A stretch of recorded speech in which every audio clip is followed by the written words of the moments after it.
Ouviremos agora o desembargador João Batista Martins César, nosso colega de tribunal, procurador do trabalho entre 1998 e 2013 e coordenador da Procuradoria do Trabalho no município de Sorocaba, de 2007 a 2009. Foi diretor de Assuntos Legislativos da Associação Nacional dos Procuradores do Trabalho. Tem especialização em Direito Processual Civil, em Interesses Difusos e Coletivos, além de cursos de especialização no Instituto Europeu e de Relações Industriais em Sevilha, na Espanha, e no Centro Internacional de Formação, em Turim, na Itália.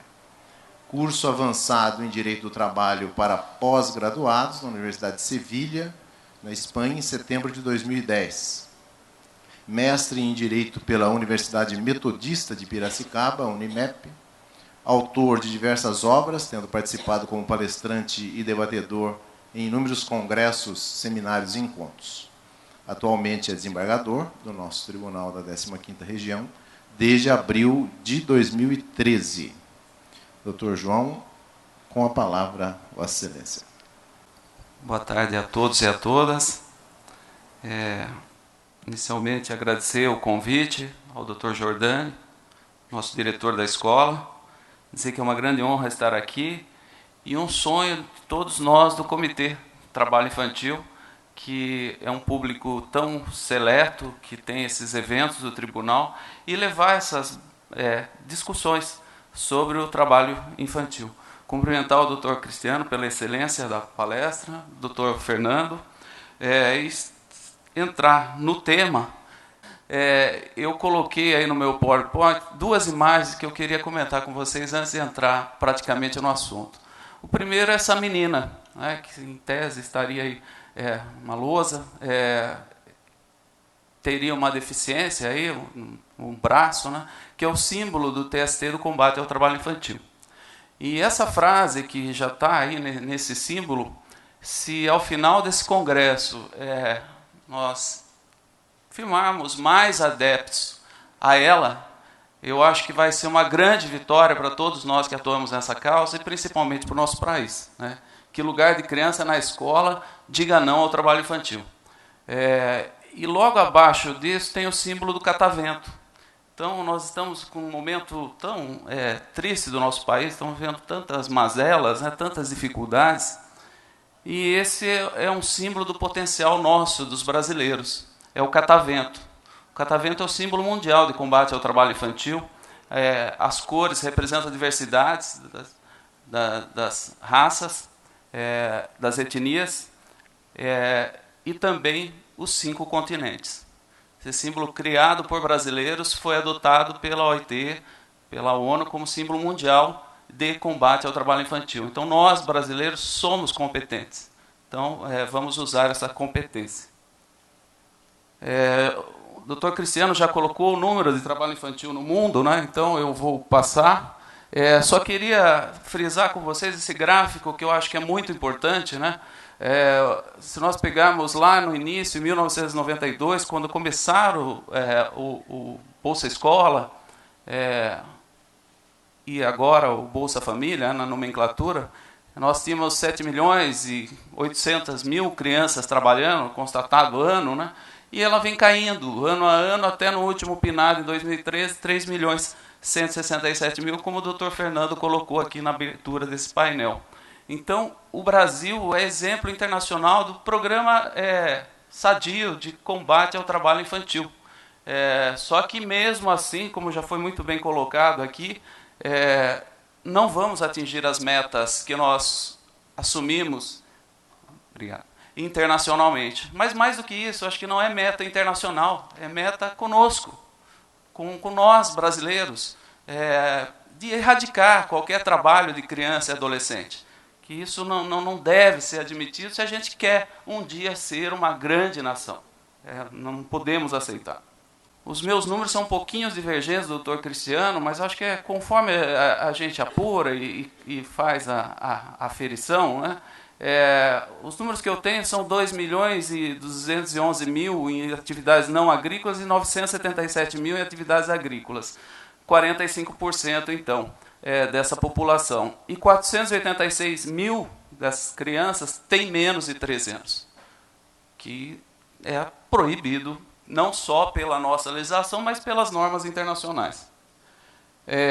E o agravante, né, de 2007 a 2015, nós tivemos 17.902 acidentes com crianças e adolescentes de 5 a 17 anos, com 174 mortes e 400 mutilações.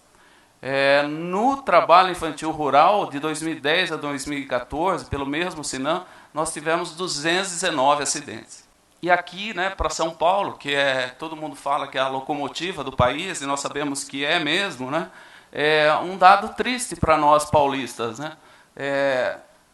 8.179 crianças foram vitimadas por acidente de trabalho de 2006 a 2013, 28 óbitos. E São Paulo é o estado que apresenta o maior número de acidentes notificados com trabalhadores com idade inferior a 18 anos. Então, aqui para São Paulo é uma realidade que nos atinge. E sendo a locomotiva do país, nós temos maior responsabilidade. Definir o que seria o trabalho infantil, acho que é importante nós termos isso em mente, né? Toda atividade econômica ou de sobrevivência, com ou sem finalidade de lucro, remunerada ou não, realizada por crianças e adolescentes com idade inferior a 16 anos. Exceção, como nós sabemos, que é a aprendizagem a partir dos 14 anos, mas aí envolvido com metodologia de ensino e, ao final, terá uma profissão. Mas, mais do que essa definição do que é trabalho infantil, lembrar aos senhores e às senhoras que o artigo 7º, inciso 33, ele fixa lá alguns parâmetros para o trabalho infantil. Não pode, atividade insalubre, perigosa, o artigo 403, 427 da CLT. Então, dessas normas jurídicas, nós temos que pegar a noção de que todo trabalho de adolescente deve ser protegido. Todo trabalho da pessoa com idade inferior a 18 anos deve ser protegido. E aí nós vamos fechar essa questão mais para frente. O Brasil ratificou as convenções internacionais, né? A principal dela é 138 da OIT, de 1973, né? Que estipula a idade mínima de admissão ao emprego e não deverá ser inferior à idade de conclusão do ensino obrigatório. E essa, eu deixei negritado aí, porque essa questão é importante também. E, em qualquer hipótese, esse trabalho não poderá ser inferior a 15 anos. O Brasil só ratificou essa convenção em 2002. Vejam bem, ela é de 1973. Nós não podíamos ratificá-la porque o nosso sistema legal admitia trabalho inferior a essa idade. Com a emenda constitucional número 2098, nós pudemos ratificar essa convenção, aí com algumas décadas de atraso. E agora a gente conjuga essa convenção internacional com o artigo 208, inciso 1 da Constituição, que fala educação básica obrigatória dos 4 aos 17 anos. Então, hoje, se a gente for analisar o nosso ordenamento jurídico, ele já proíbe o trabalho com idade inferior a 17 anos. Então, hoje não seria mais 16 anos, já seria 17. E, como nós sabemos, o artigo 5º, parágrafo 2º da Constituição, os tratados internacionais ratificados pelo Brasil passam a ter status, aí é uma discussão se há status constitucional ou de lei, o importante que é legislação nacional. Então, hoje já dá para se defender que a idade mínima seria 17 anos. O Brasil ratificou também a Convenção 182, que define as piores formas de trabalho infantil, também promulgada aqui no Brasil, que foi regulamentada pelo Decreto 6481 de 2008, que tipifica as piores formas de trabalho infantil. E dentre essas piores formas de trabalho infantil, 11 itens se referem a trabalho rural. Eu vou fazer um parênteses aqui com vocês. Essa apresentação vou deixar no site do tribunal, que tem um site específico de combate ao trabalho infantil. Então, quem quiser pode acessar. Aqui tem os links das convenções internacionais, do decreto 6481, para pegar e consultar, que é importante essa consulta. essa lista TIP, o decreto 6481, no item 80, ele fez uma alteração importante no que se refere ao trabalho infantil, porque ele fala que o peso máximo masculino seria 20 quilos para um adolescente e para uma adolescente 15 quilos. E para trabalho contínuo, ali para trabalho ocasional. Para o trabalho contínuo seria 11 quilos para o homem e 7 quilos para a mulher. Com isso, nós vamos entender que está derrogado o artigo 390, com 405, parágrafo 5º da CLT, que estipula lá 20 e 25 quilos. Então, há uma nova normativa para pesos, trabalhos com pesos de adolescentes, que deve ser seguida. E aqui eu também coloco que haveria até um avanço na questão do trabalho noturno para o adolescente. Como nós vamos ver, a necessidade dele frequentar a escola e darmos todas as condições para que ele frequente a escola. Aqui, por favor, solta o filme. Acho que é importante as pessoas conhecerem. Hoje é dia 15 de setembro de 2008. Estamos vendo aqui uma colheita de batata.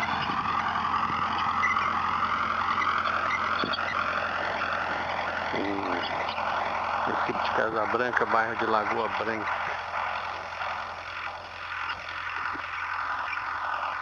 Os atores vão devolvendo e o pessoal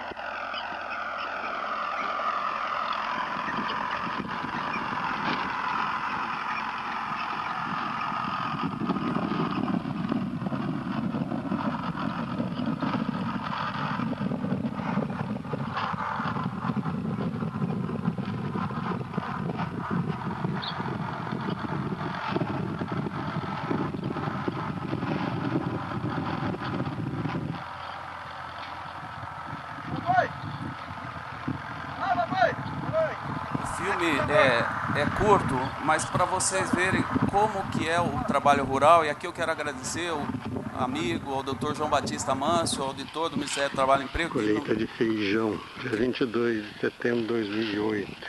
Que disponibilizou esses vídeos para mim. Aquele era um trabalho de colhedor de batata, né, e agora o de feijão. Para notarmos a postura e quanto ataca a saúde do ser humano numa posição dessa. Mas se um adulto esse trabalho já é agressivo, imagine para um adolescente, para uma criança. O que infelizmente é comum a gente encontrar ainda nas roças do nosso país. Eu tive a oportunidade de participar de inúmeras diligências pelo Ministério Público do Trabalho, até com um amigo aqui, o João Batista Manso, em várias roças, atividades, e pegar crianças trabalhando. Em Lavoura de Feijão, em Pilar do Sul, eu e o desembargador Éder Silves participamos de várias diligências lá e pegamos em Lavoura de Feijão crianças trabalhando. Tivemos que fazer o resgate dessas crianças, que era em condição análoga de escravo. Então, infelizmente, a gente encontra ainda esse tipo de atividade no nosso país. E esse decreto 6481, ele vem tipificando o porquê não pode nas lavouras, e vou pegar só para preservar o tempo aqui, só o primeiro item aí, ele descreve a atividade no processo produtivo do fumo, algodão, sisal, cana-de-açúcar e abacaxi. Daí ele vem falando o porquê, né? Porque esforço físico e posturas viciosas, exposição a poeiras orgânicas e seus contaminantes, como fungos e agrotóxicos, contato com substâncias tóxicas da própria planta, acidentes com animais peçonhentos, exposição sem proteção adequada, a radiação solar, calor, umidade, chuva e frio, acidentes com instrumentos pérfuro-cortantes. E vem lá os malefícios, as doenças que poderiam causar, afecções musculoesqueléticas, bursites, tendinites, sinovites, pneumoconioses, intoxicações exógenas, cânceres, urticárias, envenenamentos, queimaduras na pele, envelhecimento precoce, câncer de pele, desidratação, doenças respiratórias, ferimentos e mutilações e até apagamento das digitais. Quando essas crianças trabalham essas atividades, vão ficar até sem as digitais. recomendo que entre no decreto 6481, tem esse anexo para todas as atividades e o porquê que a criança não deve trabalhar nesses locais. Uma vez eu fiz uma audiência pública para afastar crianças de panfletagem nas ruas, de entregar nas casas encartes de comércio, e as pessoas falaram, mas por quê? Deixa a criança trabalhar, não tem perigo nenhum. São inúmeros os casos que as crianças são mordidas por cachorro. É igual carteiro. E no decreto aqui vem aquilo que eu falava antes do decreto, no decreto agora vem mencionando. Não pode porque é mordida de cachorro, ele está exposto a um assédio sexual a uma criança. São inúmeras as agressões que essa criança pode sofrer. Aqui são outras atividades que eu vou passar rapidamente. Aqui uma outra convenção internacional que o Brasil ratificou, né, a Convenção da ONU sobre os Direitos da Criança. Né? A criança deve ser protegida contra toda forma de abandono, crueldade e exploração, não ser objeto de nenhum tipo de tráfico. Não se deverá permitir que a criança trabalhe antes de uma idade mínima adequada. Em caso algum, será permitido que a criança dedique-se ou a ela se imponha qualquer ocupação ou emprego que possa prejudicar sua saúde ou sua educação, ou impedir seu desenvolvimento físico, mental ou moral. Ela tem o direito a crescer dentro de um espírito de solidariedade, compreensão, amizade e justiça entre os povos. E aí nós chegamos à nossa Constituição, artigo 227, né? Teoria da proteção integral agasalhada pela Constituição de 88. No artigo 227 está lá, é dever da família, da sociedade e do Estado assegurar à criança, ao adolescente e ao jovem, com absoluta prioridade, o direito à vida, à saúde, à alimentação, à educação, ao lazer, à profissionalização, à cultura, à dignidade, ao respeito, à liberdade e à convivência familiar e comunitária, além de colocá-los a salvo de toda forma de negligência, discriminação, exploração, violência, crueldade e opressão. Mas voltemos ao caput ali. É dever da família, da sociedade e do Estado. Esse dever é de todos, não só da família, não só da sociedade, não só do Estado. E a nossa Constituição, ela veio romper aí, com a teoria da proteção integral, com aquela do menor infrator ou do menor em situação irregular. Até nomenclatura errada, porque nós usamos a nomenclatura menor para falar numa situação ainda de vulnerabilidade social, envolvimento com atos infracionais. E eu costumo até postar em PowerPoint uma manchete do G1 que fala 2 menores roubam a bicicleta de uma criança. Então, para o crime, ele é menor, mas quando é vítima, aí é criança. Então, todas são crianças, todas são adolescentes. Então, a nomenclatura menor já é uma nomenclatura abandonada, que nós deveríamos nos policiar para não adotar mais essa nomenclatura. E agora no ECA, né, entrando no ECA, na Lei 8.069/90, rapidamente, eu queria só frisar com vocês que é importante o artigo 4º, a linha C, que é absoluta prioridade, vem referindo ao 227, né, mas falando preferência na formulação e na execução de políticas sociais públicas e destinação privilegiada de recursos públicos nas áreas relacionadas com a proteção à infância e à juventude. Essa norma é importante, porque se a criança tem absoluta prioridade, obviamente, em questões orçamentárias dos entes públicos, ela também deve receber essa prioridade. Aqui o artigo 3º, mas só para lembrar aqui que as crianças e os adolescentes também têm os direitos fundamentais, sem prejuízo da proteção integral que nós estamos falando. Aqui o artigo 69 do ECA, o doutor Cristiano já colocou muito bem aqui, mas eu queria só ressaltar esse inciso 1, né, que na profissionalização do adolescente, nós temos que ter o respeito à condição peculiar de pessoa em desenvolvimento. Isso aqui sempre tem que nos nortear quando a gente for fazer qualquer raciocínio que se refira ao trabalho do adolescente. E justamente por isso, a CLT foi alterada para aperfeiçoar e prever a aprendizagem, como um método até que nós consigamos chegar aí numa escola pública de qualidade em tempo integral e gratuito. Dentro de todo esse arcabouço aí que eu colocando aqui para os senhores, para as senhoras, a Justiça do Trabalho não poderia ficar ausente. Então, o Tribunal Superior do Trabalho, o Conselho Superior da Justiça do Trabalho, por esse ato 419 de 2013, instituiu o Programa de Combate ao Trabalho Infantil no âmbito da Justiça do Trabalho. O objetivo de desenvolver em caráter permanente ações em prol da erradicação do trabalho infantil e da adequada profissionalização do adolescente. E se tratando da Justiça do Trabalho, nós entendemos que é um grande avanço, porque esse programa tem uma capilaridade pelos 24 tribunais regionais do trabalho, ou seja, por todo o território nacional. Então, todos os tribunais regionais do trabalho estão envolvidos nesse programa e desenvolvendo debates com a sociedade para erradicar essa chaga que é o trabalho infantil. No artigo 2º desse ato, e aqui eu reputo também uma observação importante, fala que as seguintes linhas de atuação: 1. Política pública, colaborar na implementação de políticas públicas de prevenção, combate, segurança, saúde e erradicação do trabalho infantil. 2. Diálogo social e institucional com a sociedade. E 3. Educação para a prevenção. Desenvolvimento de ações educativas e pedagógicas em todos os níveis de ensino, diretamente a estudantes, trabalhadores e empresários. Eu reputo esse ato de maior importância, porque ele dá um novo perfil e, mais uma vez, a Justiça do Trabalho sai à frente. É uma justiça que se aproxima da sociedade para debater os problemas que afligem e encontrar formas de solução. Então, aqui é uma justiça que está, ao meu ver, se antecipando às outras e se aproximando com a sociedade, saindo dos gabinetes para debater. Coisa que eu não vejo nos outros ramos, com todo respeito aos outros ramos, eu não vejo até o momento. Aqui nós temos os gestores regionais do tribunal aqui de Campinas, junto a esse programa. Sou eu, o doutor José Roberto Dantas Oliva e o doutor Tárcio José Vidotti.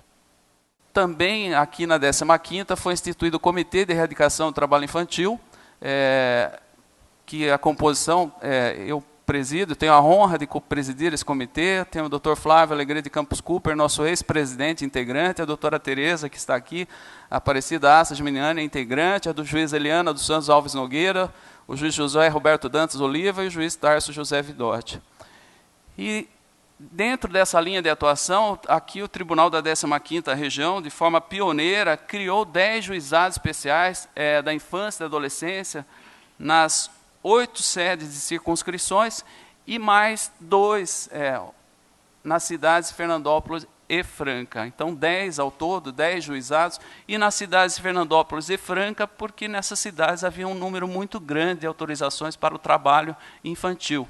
E em Franca, lamentavelmente, ainda há um número muito grande de autorizações para trabalho precoce, e está se discutindo a competência para apreciar esses pedidos, e nós já vamos enfrentar esse ponto daqui à frente. A competência desses juizados é apreciar as demandas, as reclamações trabalhistas que envolvam o trabalhador com idade inferior a 18 anos, os pedidos de autorização para o trabalho de crianças e adolescentes, as ações civis públicas e coletivas que discutam essa matéria, os pedidos para adentrar em residências para fiscalizar trabalho infantil doméstico, doutor Cristiano. Então, aí também nós já definimos aí a competência da Justiça do Trabalho, porque se há trabalho com a nova redação do artigo 114 da Constituição da República, a competência é da Justiça do Trabalho. E, eventualmente, um auditor fiscal pode ter dificuldade para entrar num condomínio, numa residência, que nós sabemos que a casa é o asilo inviolável do cidadão, mas se há notícia de trabalho, de uma irregularidade trabalhista, é o juiz do trabalho que tem que dar essa autorização para entrar, sim, na casa do cidadão e constatar se há ou não, em alguns casos, até criança em situação análoga de escravo. Análoga não, em situação de escravidão, e a mídia já noticiou vários casos assim. Os senhores devem ter conhecimento disso.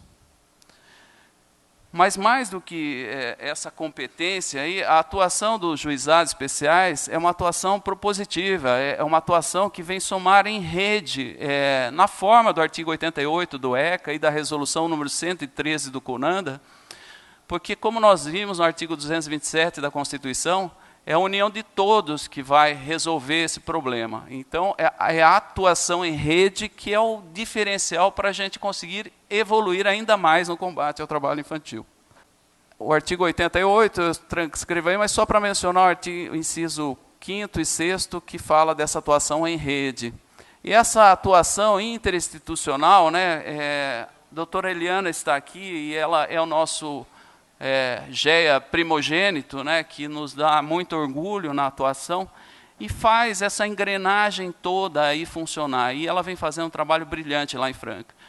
O Justiça do Trabalho, o Ministério Público do Trabalho, o Ministério do Trabalho e Emprego, o Juiz da Infância e Adolescência, lá, infelizmente, não, o Juiz da Infância e Adolescência ainda não está integrado nessa rede, mas as secretarias municipais, os CREAS, os CRAS, o SERES, o Sistema S, o Conselho Tutelar, o Conselho Municipal, as entidades, as associações que lidam com essa matéria estão envolvidas. E nessa atuação em rede, a ideia é incrementar a instalação e o funcionamento dos fóruns municipais de erradicação do trabalho infantil, que é debatendo essas questões, levando, tirando essa sujeira debaixo do tapete, colocando no oxigênio que nós vamos combater isso daí. E nada melhor do que um fórum, que um fórum é um local adequado para a sociedade debater esses problemas. E também realizar audiências públicas para conscientizar e sensibilizar as sociedades e as empresas. E, doutor Cristiano, fiquei muito contente aqui quando o senhor falou da responsabilidade dos sindicatos, das confederações, das federações, em atuar nessa questão, porque realmente eu entendo da mesma forma. Todos nós temos uma participação fundamental. E fico muito contente. Meus parabéns. No meio rural, aqui a minha informação também é um pouquinho diferente, mas acho que vale a pena trazer aqui para vocês, que enquanto no meio urbano apenas 4,3% das crianças de 5 a 15 anos ainda trabalham, no meio rural essa taxa é de 19%. Então, apesar dos números serem menores, mas naquela faixa ele é bem maior. Aqui, segundo a ONU, 60% em trabalho infantil no mundo está na agricultura, né, e 67% desse trabalho em empreendimentos familiares. O que demonstra, como já foi colocado aqui, a vulnerabilidade social dessas famílias é um problema seríssimo, né, as carências educacionais, a pobreza, a falta de organização e de condições de saúde. Resumindo, é a falta de trabalho digno que não prevalece o princípio da dignidade da pessoa humana, acaba dando ensejo a isso. E algumas das razões, que eu peguei até no site aqui da ONU, a precarização das condições de trabalho no campo, admite-se que os pais levem as crianças às roças, às lavouras, ao seu trabalho rural, acaba tendo muita condescendência da sociedade nesse ponto. E também os pais são mais flexíveis, aceitam mais a ideia de que seus filhos o ajudem na agricultura familiar, e abandonando, e muitas vezes, a escola. Mas eu queria colocar aqui com os senhores também que as peculiaridades do trabalho rural, que mudou muito. Se a nossa agroindústria nos orgulha muito, que como foi colocado aqui hoje pelo ministro, também temos alguns problemas. A nossa agroindústria ela é exemplo aí no mundo afora, e nós reconhecemos isso, que os empresários são muito competentes na hora de produzir, da tecnologia agrícola. A agricultura está mais perigosa porque tem um uso muito intensivo de agrotóxicos, novas máquinas, inclusive elétricas, porque a eletrificação, a energia chegou ao campo. Então, também há máquinas elétricas no campo que são um problema. E as crianças ficam expostas ao sol, ao ar, à água, ao solo. Esse problema dos agrotóxicos, as residências e as escolas também no meio rural são, muitas vezes, no meio da própria produção rural. Eu vou mostrar uma foto aqui que bem delimita isso e complica, é um fator complicador. E também que o Brasil é um campeão mundial no uso de agrotóxicos, e muitos deles proibidos em outros países. E aqui a gente ainda admite o uso. E aqui um estudo interessante da professora Larissa Bombardi, mostra que entre 2007 e 2014 foram notificados no país 2.150 casos de intoxicação na faixa etária de 0 a 14 anos, Só que ela mesma cita no estudo que apenas 1 de cada 50 casos chega ao sistema de saúde, que são notificados. Então, é uma tragédia que nós estamos vivendo na questão da intoxicação, né? E ela aponta aqui 62 mil casos de intoxicação de adultos e crianças, né? 1 a cada 90 minutos. E um agravante, em março, agora, a Agência Internacional de Pesquisa sobre o Câncer, vinculada à OMS, classificou o glifosato presente em herbicidas como o Roundup, um dos mais utilizados no mundo, como provavelmente cancerígeno para o ser humano. E aqui a gente tem um fator cultural. Eu falo isso até da minha família. Eu sempre converso com meu sogro, ele tem a casinha de praia dele, e ele vai lá e sempre usa esse produto aqui para extirpar as ervas daninhas lá no terreno da praia dele. E eu falo, seu João, isso daí é perigoso, coloca EPI, não pode, isso aí é muito perigoso. Ele compra com uma facilidade enorme, né? Um produto que nós estamos vendo que a OMS atribui possibilidade de câncer. E compra-se com uma facilidade enorme ainda no nosso país. E se aplica com um descuido total.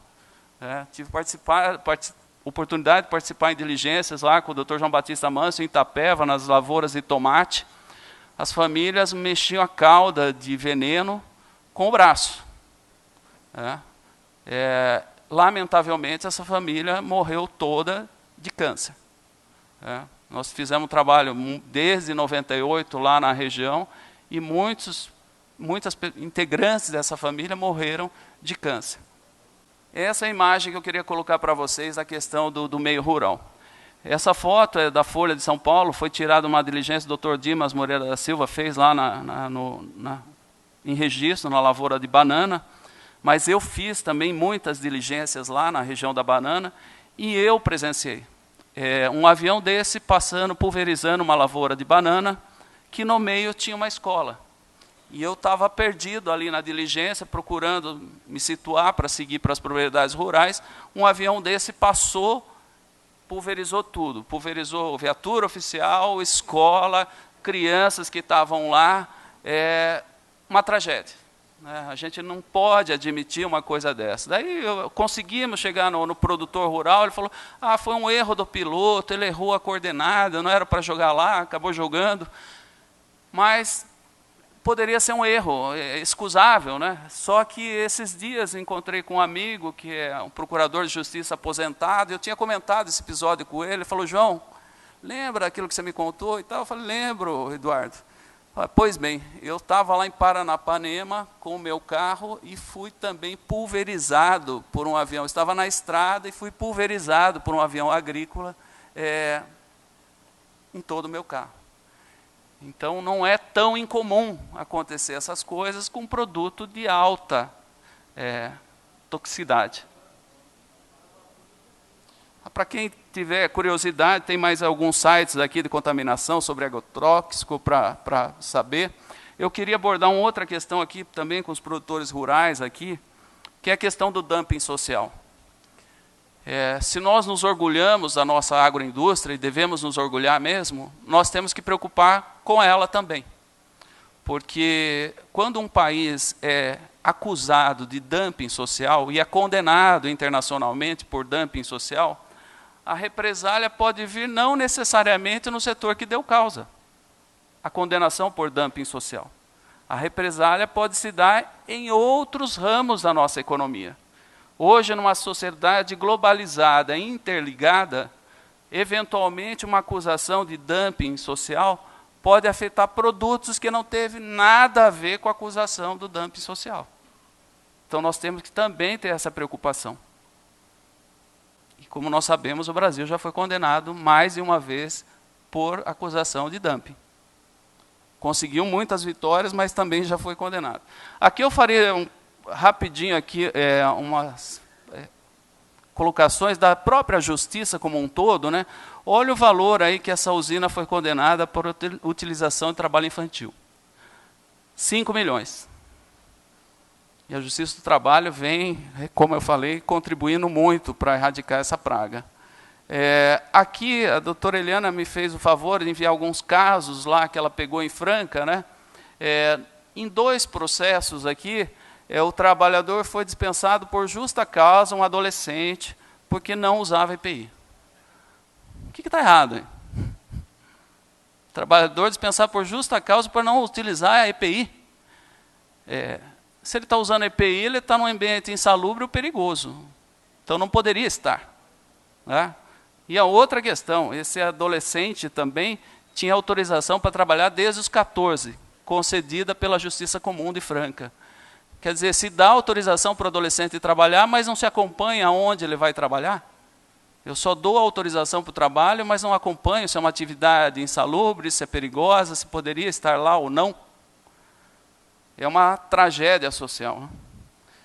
E aqui tem tudo a ver com o Dr. João Batista Manso colocou na palestra da manhã, né? A proteção de máquinas. Né? Um garoto com 14 anos, na área rural, estava operando uma máquina picadeira. Quem não sabe, é uma máquina picadeira, aquela máquina que você joga lá a cana ou milho, ele vai triturar para dar de ração para o gado. Foi advertido, segundo a alegação da defesa, e ele foi querer parar a máquina com a mão. E aí ele teve comprometido aí 2 dedos da sua mão.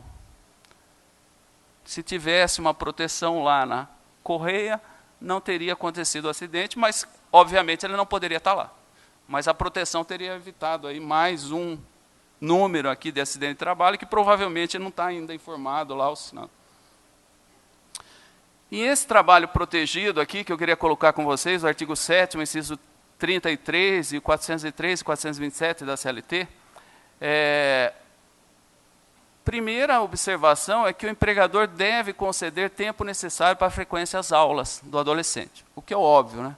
Mas mais do que isso, é irrelevante que não se configure os requisitos de autêntica relação de emprego, como habitualidade, onerosidade, pessoalidade e subordinação. Basta que se constate a utilização indevida de mão de obra de menores para que incidam os instrumentos repressivos previstos em lei. Esse acordo da desembargadora Marlene Fuvec Sugimatsu, do Paraná. E eu sempre defendi, quando estava no Ministério Público, os meus pareceres, exatamente nesse sentido. Se a Constituição fala que é um trabalho protegido, ou ele está ali como empregado, ou não tem outra hipótese. Esse empregador vai ter que, sim, anotar a CTPS desse jovem, porque não tem outra situação para ele estar trabalhando. O nosso ordenamento jurídico não admite. E não dá para usar a argumentação, não era eventual. Não era. Que trabalho protegido, a nossa legislação prevê dessa forma. E aqui eu queria fazer um reconhecimento aqui à ilustre colega, a doutora Luciana Storel, pelo brilhante acórdão que ela relatou no início de 2000, de combate às antigas guardinhas, né, e definiu, aquele acórdão foi um divisor de águas na época, para que a aprendizagem realmente decolasse no nosso país. Então, a doutora Luciana, nosso reconhecimento, nossos parabéns, que realmente foi um acórdão histórico aquele. E o artigo 403 aqui da CLT, né, quando ele preceitua, é proibido qualquer trabalho a menores de 16 anos de idade, salvo na condição de aprendiz a partir dos 14. Parágrafo único. O trabalho do menor não poderá ser realizado em locais prejudiciais à sua formação ou ao seu desenvolvimento físico, psíquico, moral e social, em horários e locais que não se permita a frequência à escola. Então, se a gente conjugar toda a normativa internacional com a nossa própria legislação, a gente já vai ver que essa questão de horário de trabalho de adolescente noturno nem pensar.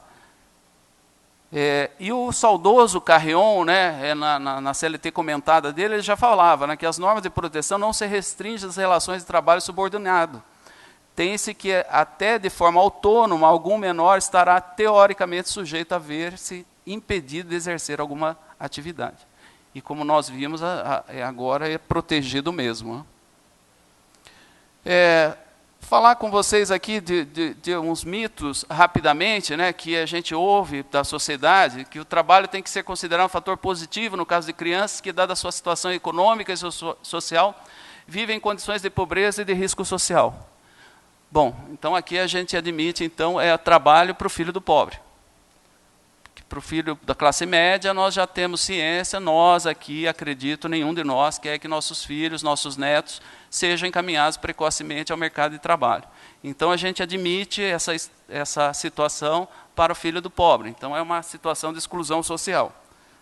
Não dá para aceitar. Lembrando que no artigo 7º, 33, está lá o direito fundamental ao não trabalho das nossas crianças e adolescentes. É, sim, um direito fundamental ao não trabalho.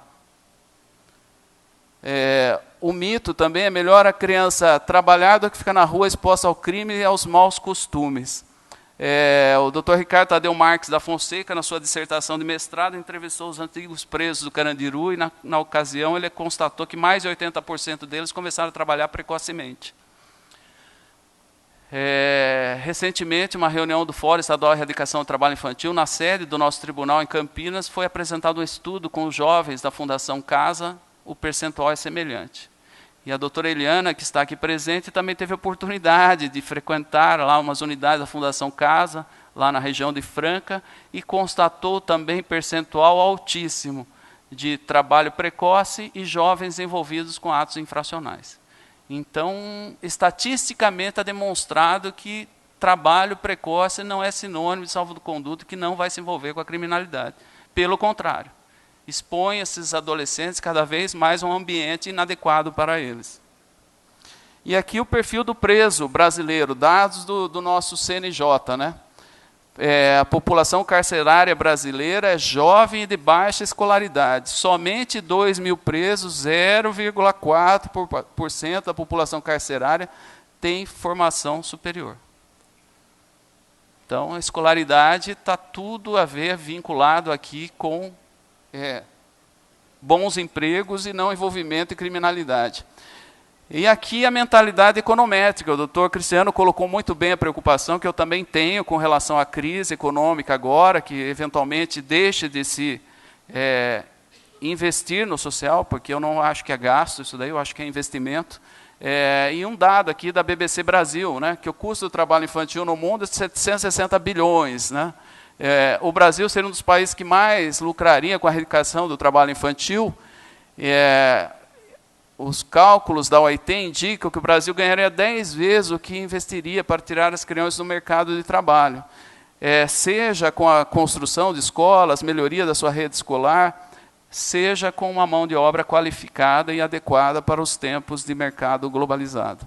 Eu vou passar rapidamente aqui, mas eu queria colocar essa questão do comprometimento do desenvolvimento do sistema muscular esquelético da criança, né? Esse retardo no desenvolvimento pondero-estatural, vai ocorrer, levar a uma fadiga precoce, maior ocorrência de doenças infecciosas, gastrointestinais, respiratórias, contaminações, dores lombares, problemas de coluna, porque a criança o adolescente ainda está em desenvolvimento,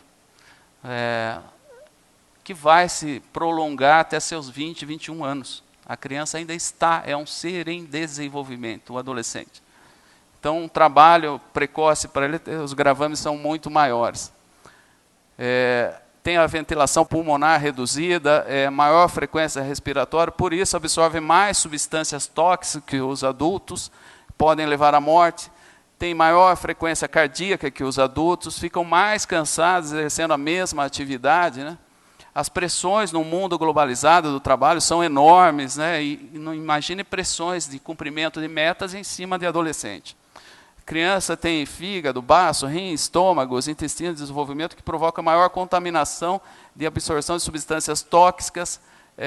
A pele também não está tão desenvolvida, também absorve mais agentes tóxicos. Até na questão do ruído, o ouvido da criança, do adolescente, ainda não está completo o desenvolvimento, então tem perdas auditivas mais severas quando expostas a ruídos. A visão periférica dessas crianças também é menor que um adulto, que ocasiona mais acidentes. Os EPIs, os equipamentos de proteção individual, que estavam dando a justa causa pelo adolescente não usar, se eu fosse advogado desse adolescente, eu colocaria qual o EPI que é para criança, para um adolescente, que ele tem que usar, se um EPI é para adulto. Só para ser um pouco jocoso na defesa, né? Se um EPI é feito por um adulto, não é feito por uma criança, um adolescente utilizar. E aqui nessa questão do desenvolvimento da criança, adolescente também, é muito comum as crianças se acidentarem no trabalho, quando elas estão lá trabalhando num esmeril, ou numa serra, elas têm aqueles estirões de crescimento. E às vezes a mão passa e ele não se deu conta que sua mão cresceu, que seu braço cresceu. Então a mão passa junto na serra, passa lá no esmeril. Então, essas questões que o adolescente ainda não está preparado para o mercado de trabalho. E um dado aqui para o doutor Edmundo, nosso brilhante presidente aqui do Trabalho Seguro, né? Mais de 40% dos acidentes de trabalho envolve trabalhadores jovens. Então, é um risco muito grande. E aqui uma tríplice exclusão, né, dessas pessoas que trabalham precocemente. Na infância, perde a oportunidade de brincar, estudar e aprender. Na idade adulta, baixa empregabilidade por falta de qualificação profissional. Na velhice, falta de condições dignas de sobrevivência. Mas o que é pior? É a amargura, quando você conversa com essas pessoas no final da vida, por não terem vivido o tempo de brincar. O Dr. Flávio Cooper, nosso ex-presidente, costuma brincar, né? A criança não deve trabalhar para ser feliz, para poder brincar, para ser um adolescente triste, bravo com o mundo, mas para ser um adulto completo, né? Porque todos nós, como fomos adolescentes, nós fomos lá meio que brigando com todo mundo, porque ele tem os problemas lá hormonais, as fases de crescimento, ele tem esses estirões. Então, o adolescente vai ter essa revolta natural, mas ao final vai ser um adulto sadio. E aqui eu pego mais uma informação aqui, que em homenagem ao Outubro Rosa, né? Essa reportagem da Folha de São Paulo me marcou muito, né? Que mesmo a mãe solteira, as unidades familiares em que só a mãe trabalha, elas são muito mais reticentes, mais resistentes a que o filho trabalhe precocemente. Isso é um tapa na cara de nós, homens, né? Se a mãe não quer que o filho trabalhe precocemente, ela está lutando sozinha. Por que numa sociedade que está lá o marido e a esposa junto, numa unidade familiar, vai admitir o trabalho precoce? Isso me chamou muito a atenção, aqui a nossa homenagem aqui às mulheres, né? A tríplice jornada diária e ainda esse símbolo de resistência contra o trabalho infantil. E aqui o ciclo da pobreza, eu pego aqui emprestado do nosso colega Oliva, né? Mas esse ciclo da pobreza ele procede, e a gente precisa dar um basta nele, né? O sujeito é pobre porque assim também é seu pai. Sendo pobre, a necessidade o impele precocemente ao trabalho. O trabalho precoce prejudica o rendimento escolar quando não provoca o abandono do estudo. Sem educação, a pessoa é desqualificada profissionalmente e despreparada intelectualmente. A sorte do trabalhador despreparado é o desemprego, o subemprego ou, se tanto, o emprego mal remunerado. E com parcos rendimentos do subemprego ou sem nenhum do desemprego, o pobre dá ao seu filho como única herança a pobreza. E aí a gente tem esse ciclo aí da pobreza. E que se a gente romper esse ciclo aí com trabalho precoce, entrar ali em escola pública de qualidade, em tempo integral, a gente rompe um ciclo vicioso e cria-se um ciclo virtuoso. E esse ciclo de pobreza é demonstrado aqui nesse estudo da FGV, que fala que o salário aumenta em 15% a cada ano de estudo. Uma pessoa com 18 anos de estudos, isso em 2008, ganhava R$ 4.500 em média. Uma pessoa sem estudos, R$ 392.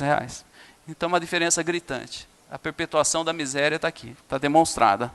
E a empregabilidade aumenta 3,38 para cada ano de estudo. Então, quem tem estudo vai ficar menos desempregado do que quem não tem estudo. E vocês poderiam falar, esse estudo é de 2008. Não. Esse estudo aí da Fundação Itaú Social é recente, está aí o link para quem quiser entrar, comprovou a mesma coisa. E esse estudo é recente, é de agora. E aqui, né, em Marília, eu peguei esse site aqui, em Marília, censo de 2010, 1.918 crianças e 4 a 17 anos fora da escola. E aí uma outra notícia, aqui adolescentes flagrados aqui no cultivo da mandioca, agora em maio de 2015. Quanto mais velha a criança, maior a probabilidade de trabalhar e menor a probabilidade de estudar. E isso os estudos comprovam. O aumento de 1 ano na idade da criança aumenta a probabilidade dos meninos trabalharem em 0,094 e das meninas em 0,048 na área rural, em contraste com 0,027 e 0,013 na área urbana. Então, estão bem vinculados. E aqui a questão do que eu falei do programa da Justiça do Trabalho e o Judiciário Trabalhista dando exemplo. O ministro Maurício Godinho Delgado relatou esse acórdão paradigmático aqui, reconhecendo que a Justiça do Trabalho tem competência para interferir em políticas públicas municipais para que prevejam medidas para combater o trabalho precoce. Esse acórdão foi o primeiro e logo em seguida veio um outro acórdão, agora dessa feita, do ministro José Roberto Freire Pimenta.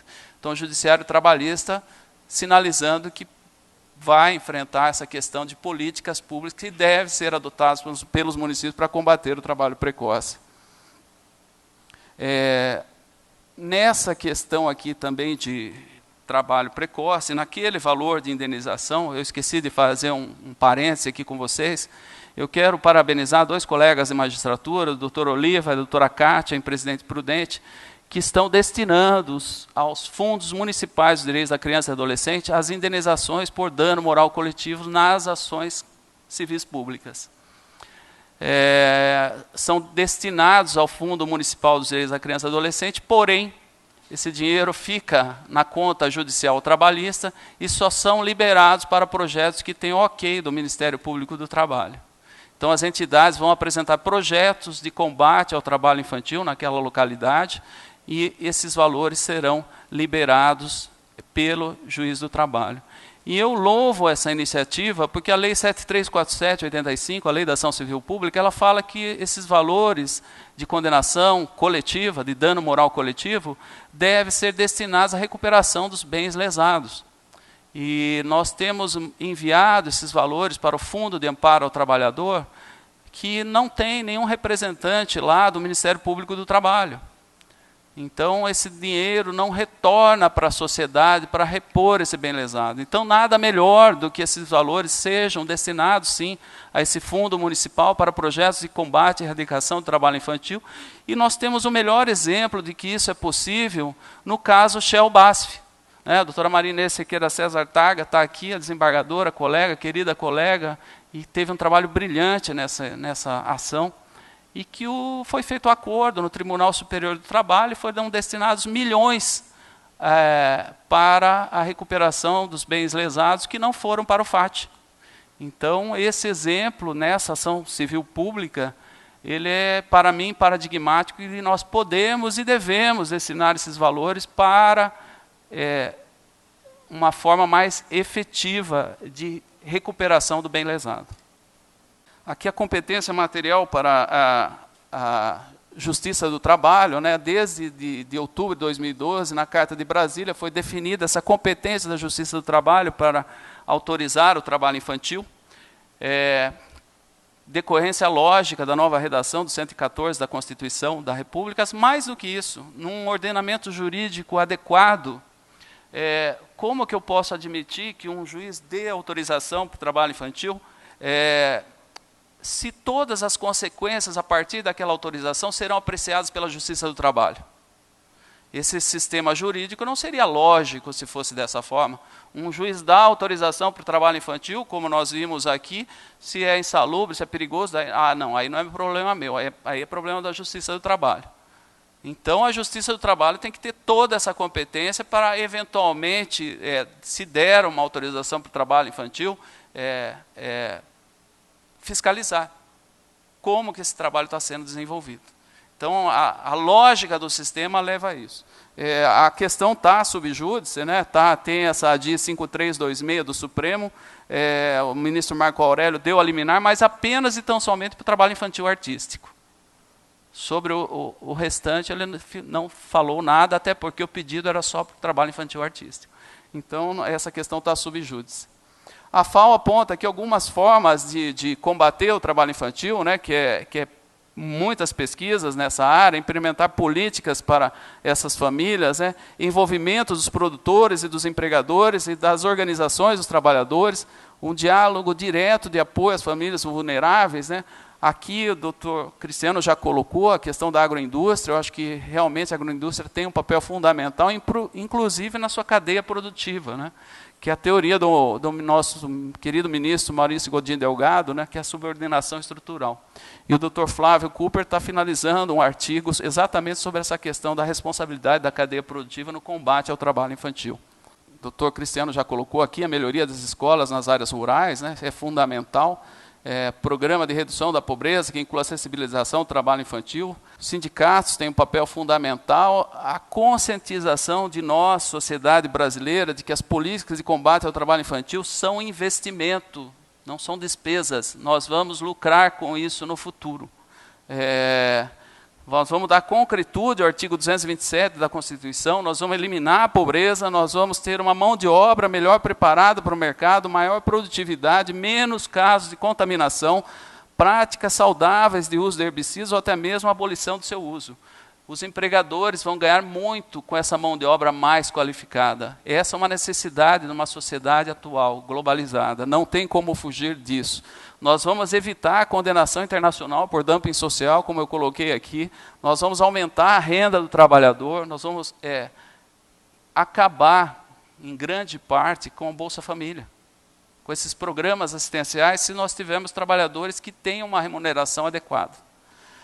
Nós vamos criar esse ciclo virtuoso, né? Nós vamos garantir o futuro da nação, que será efetivamente desenvolvida em todos os sentidos, inclusive politicamente, para a gente não admitir mais essa questão. Eu sei que abusei do meu tempo, mas me perdoem, porque era importante para nós do comitê bem utilizar desse espaço. E eu queria fechar aqui com vocês com uma parábola. A parábola do cientista e o quebra-cabeça. Tinha um cientista que estava preocupado em resolver os problemas do mundo. E o seu filho de 5 anos estava lá, o pai e o filho na casa apenas, e o filho de 5 anos o atormentando. Pai, o que está fazendo? Eu estou tentando aqui resolver os problemas do mundo, meu filho. E toda hora o filho ia lá cutucar o pai. Até que ele ficou cansado, imaginou, o que eu vou fazer para essa criança parar de me atormentar?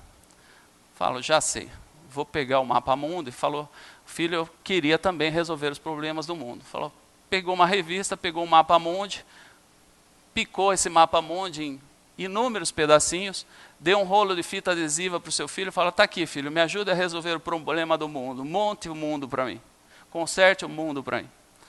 E imaginou que seu filho ia demorar dias, ia dar um sossego para ele continuar nos problemas para resolver o mundo. Passado pouquíssimo tempo, a criança volta. Papai, já consertei aqui, já montei tudo. E o cientista ficou incrédulo. Como que essa criança, em tão pouco tempo, resolveu isso? E aí, ele não acreditou. Será que meu filho é um gênio? Falei, filho, como é que você conseguiu resolver aqui, montar isso aqui tão rapidamente? Aí o filho falou, papai, era difícil mesmo. Eu comecei a tentar montar o mundo e não consegui, porque eu não sabia como era o mundo. Mas quando eu vi você tirando essa capa da revista, cortando isso daqui, eu vi que do outro lado tinha a figura de um homem. Falei, eu não sabia consertar o mundo, eu não sabia como era o mundo, mas eu conheci o homem. E eu consertei, fui montando pela cabeça do homem. Quando eu virei a página, quando eu montei a cabeça do homem, eu virei a página, eu vi que eu tinha consertado o mundo. Então o que eu fico aqui para vocês é que se nós, homens, aprendemos com essa lição, que consertando a nossa cabeça do homem, e não admitir o trabalho do mundo, o trabalho infantil, nós poderemos consertar o mundo. Então, muito obrigado e desculpe pelo avanço aí no tempo.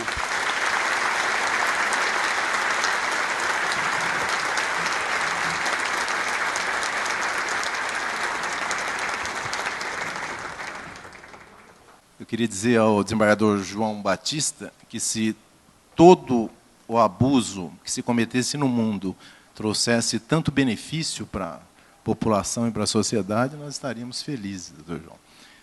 Agradeço pela brilhante exposição. Ambas se complementaram. Sairemos todos nós daqui, seguramente, muito mais enriquecidos de conhecimento sobre esse tema tão importante do combate ao trabalho infantil. É importante reforçar o destaque do desembargador João Batista quanto à atuação do Poder Judiciário e da Justiça do Trabalho, em particular, como um dos poderes da República, e sem que essa atuação interfira na necessária e indispensável imparcialidade das suas decisões, que é para isso que ela existe, mas esse engajamento nessas questões sociais tão importantes, das quais uma delas o combate ao trabalho infantil, que nós temos aqui este comitê presidido pelo Dr. João Batista, composto pelo desembargador Flávio Cooper, pela desembargadora Tereza Asta, pelo juiz Tarso Vidotti, pela juíza Eliana Nogueira e pelo juiz Dantas Oliva, de Presidente Prudente. É muito importante que destaquemos aqui, num âmbito fora das nossas conversas judiciais, para que tenham noção de que, independentemente e sem nenhum prejuízo do estafante trabalho desenvolvido por esses magistrados, cuidando dessa carga de trabalho imensa, que só aqueles que estão lá dentro do Poder Judiciário têm noção, porque a sociedade normalmente vê o lado do atraso e não vê o lado do que se produz, né, e do que se dedica. Então, é muito importante destacar o esforço desses magistrados vocacionados e totalmente conscientes do seu papel social, fazendo esse trabalho do que é fruto este congresso, do que é fruto o combate ao trabalho infantil, o que é fruto o trabalho seguro, que aqui temos o desembargador Edmundo Fraga, que é o presidente do comitê, o combate ao trabalho escravo, que temos o desembargador Zanella, a presidência e outros colegas que o integram. Enfim, todo esse trabalho absolutamente espontâneo, de dedicação, além daquilo que todos nós somos exigidos na Justiça do Trabalho e no Poder Judiciário de um modo geral. Por isso, faço questão de enfatizar e de parabenizar e pedir uma salva de palmas para todos esses colegas que participam deste esforço. Destacar também o apoio da presidência do tribunal, na pessoa do desembargador Lorival Ferreira dos Santos, para todas essas comissões, que é um apoio sempre ilimitado. Quando o desembargador João Batista se referiu àquela questão da Shell BASF, dando o exemplo dessas multas que são revertidas às entidades assistenciais, e que também tão pouco divulgadas, eu mesmo soube, através de um noticiário na rádio CBN, que aquela condenação, desembargadora, que Vossa Excelência foi a prolatora, não é isso, na primeira instância da sentença, aquela multa de 70 milhões de reais, ela vai se materializar em um hospital de diagnóstico de câncer em Campinas. Já está tudo acertado.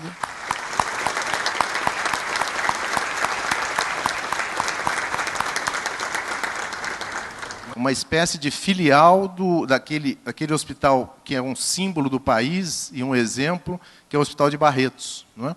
Com toda aquela tecnologia, aquela experiência do Hospital de Barretos, e poucos sabem disso, não é? Com uma decisão judicial constatando um dano coletivo, com uma consequência tão cruel como aquela da Shell BASF, traz algum benefício para a sociedade. Outra coisa que eu acho que é importante destacar também, que nós estamos com tantas notícias, né, ruins, negativas, é exatamente essa questão de que, de 92 a 2013, nós passamos de quase 8 milhões de crianças no trabalho infantil para pouco mais de 3 milhões. É muito, claro que é muito. Mas temos que também ter uma noção da importância do progresso, da atuação, e oxalá consigamos chegar a esta meta programada para 2020, mas dificilmente se considerar em 2020, mas mais brevemente, da eliminação dessa chaga social. Eu quero encerrar lembrando aquele ativista indiano, Dr. Oliva, que esteve fazendo aquela belíssima palestra no Tribunal Superior do Trabalho, Kailash Satyarthi, que é Prêmio Nobel da Paz de 2014. Ele já resgatou no mundo, à época, pode ser que esse número esteja até defasado, mais de 80 mil crianças vítimas de maus tratos, tráfico ou exploração de trabalho no mundo. Ele se dedica exclusivamente a esse trabalho. E ele afirmou: não se pode erradicar a pobreza e o desemprego dos adultos enquanto o trabalho infantil não for completamente abolido. E ele tem uma outra informação que dá a exata noção da inversão de valores que a nossa sociedade vive, que é um dado que ele informa, e é o Prêmio Nobel da Paz, não vou duvidar dele, mas é estarrecedor. Diz que, e aqui nós, em todas as exposições, chegamos à conclusão que a base de tudo é a educação, não é? A educação seria o patamar, o alicerce de todo esse trabalho, para dar um resultado futuro. Ele diz: a principal solução seria a educação. E o problema da educação das crianças, vejam isso, poderia ser resolvido com 1% do gasto mundial com armas. Agradeço muito a presença de todos e declaro encerrado este painel.